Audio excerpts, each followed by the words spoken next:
এসেছে নিশ্চয় না টাকা চাইতে এসেছে। আমাকে এই টাকাগুলো দাও, আমি আঁচলে তলায় লুকিয়ে নিই, না হলে এখন আমার টাকা চেয়ে বসবে। আরে তোমার কি মাথা খারাপ হয়ে গেছে নাকি? তুমি সব কি করছো? তুমি চুপ করে বসো তো, আমি যা করছি একদম ঠিক করছি।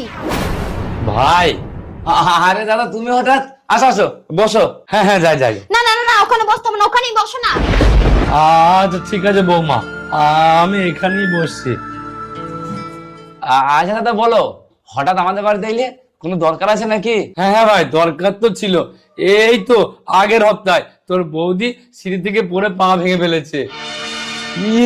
কি বলছো দাদা? হ্যাঁ রে ভাই, ঠিকই বলছি। ডাক্তার বলেছে 2 দিনের মধ্যে অপারেশন করতে হবে, না হলে তোর বৌদি আর কোনোদিন হাঁটতে পারবি না। আরে দাদা তাহলে অপেক্ষা কিসের করছো? তাড়াতাড়ি অপারেশনটা করি নাও। তুই সবই জানিস আমার কি অবস্থা। ডাক্তার বলেছে অপারেশন করতে 2 লাখ টাকা খরচা হবে। ওই জন্যই তো আমি তোর কাছে এসেছি।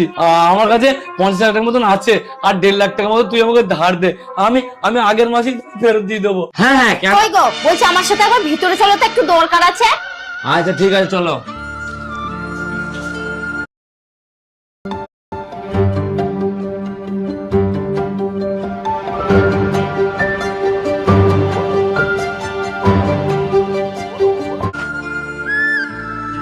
আরে কি হলো বলো, কি জন্য ডাকলি ভেতরে? আমি বলেছিলাম না তোমাকে যে ও টাকা চাইতে এসেছে, 1 টাকা দেবে না তুমি ওকে। আরে কেন দেবো না? ওটা আমার নিজের দাদা। বৌদি সিঁড়ি থেকে পড়ে গিয়ে ওর পা ভেঙে গেছে, অপারেশন করতে হবে, 2 লাখ টাকা খরচা হবে। দাদা অত টাকা কোথায় পাবে? আমি ভাই হয়ে যদি দাদার হেল্প না করি তাহলে কে করবি? তাহলে দিদা গো সব টাকা কে তোমাকে ধরে বসাছে? এই বাড়িতে আমার কোনো সম্মান নেই, আর এই বাড়িতে আমার কথা কেউ শোনেও না। আমি আজকে এই বাড়ি ছেড়ে বাপের বাড়ি চলে যাবো। আরে শোনো, আচ্ছা ঠিক আছে দেবো না টাকা, হয়েছে? ঠিক আছে চলো, তাহলে আমার সামনে কি মানা করে দেবা, বলবে আমি টাকা ফাকা দিতে পারবো না। আচ্ছা ঠিক আছে চলো বলছি। দাদা বলছিলাম টাকা তো দিতে পারবো না, কারণ আমার কাছে না এখন এই মুহূর্তে কোনো টাকা পয়সা নেই। আচ্ছা ঠিক আছে, কোনো ব্যাপার নেই। আমি জানি তোর কাছে সত্যি টাকা নেই। তোর কাছে যদি টাকা থাকতো তাহলে তুই নিজের দাদাকে কোনোদিন ফিরিয়ে দিতিস না। আচ্ছা ঠিক আছে ভাই, আমি তাহলে আসছি। সকাল থেকে সন্ধে হয়ে গেল, এখনো কোনো টাকার ব্যবস্থা হলো না। অপারেশনটা যে কি করে হবে আমি কিছু ভেবেই পেছি না। অপারেশন হবে দাদা, হ্যাঁ নাও 2 লাখ টাকা।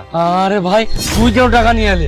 বৌমা তোকে টাকা দিতে মানা করলো না? আরে দাদা তুমি কোনো চিন্তা করো না, এই টাকাগুলো আমি তোমার বৌমাকে না জানিয়ে নিয়ে এসেছি। হ্যাঁ কি বলছিস? হ্যাঁ দাদা, 2 বইয়ের জন্য আমরা তো আগেই আলাদা হয়ে গেছি, আর আমি চাই না দাদা আমাদের মধ্যে যেটুকু সম্পর্ক বেঁচে আছে সেটুকুনো শেষ হয়ে যাক। ও তো চাই আমাদের সম্পর্ক শেষ হয়ে যাক, কিন্তু আমরা তো সম্পর্ক শেষ করবো না দাদা।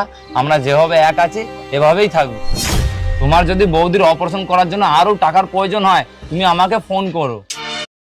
I'm fit for LASIK surgery or not. Any kind of LASIK surgery, may it be lenticle-based LASIK, may it be the flap-based LASIK. So if you're above 18 years of age and have stable refraction.